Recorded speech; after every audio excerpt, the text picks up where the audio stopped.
Encouraging landscaping. West Vancouver has a well-deserved reputation for being a well-landscaped, visibly green community, the green gem of the Lower Mainland. Good landscaping can soften built forms and can create a cohesive feeling streetscape. We want to encourage significant, well-designed landscaping, including on the public boulevards, wherever it's possible. There are many techniques that can improve the appearance of landscaping, drainage, and fence design. We propose that best practices handouts be developed to educate and encourage builders to soften fences with green landscaping, use natural rocks for retaining walls wherever it's practical, to use green drainage solutions and appropriate boulevard improvements.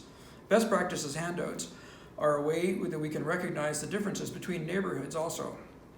Boulevards are public land and have existing regulations around which can be placed on them, but they have tremendous potential to tie a lot into its neighbors on the street for a more cohesive neighborhood feel.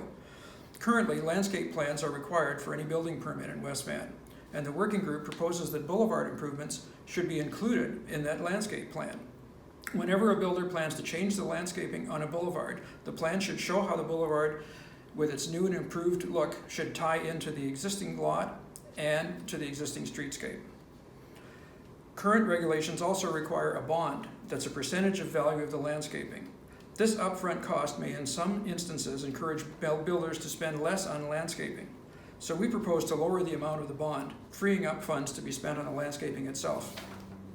Too much hard surface landscaping tends to make houses look more imposing than their neighbors and takes away from the greenery. So we propose hard surfaces that are visible from the street should be limited a little more than they currently are. In a similar vein, when boulevard parking is allowed, it should not be landscaped with hard surfaces so that it appears an extension of the home driveway. We would rather it ties into the neighbor's streetscape rather than to the house of the lot and the driveway.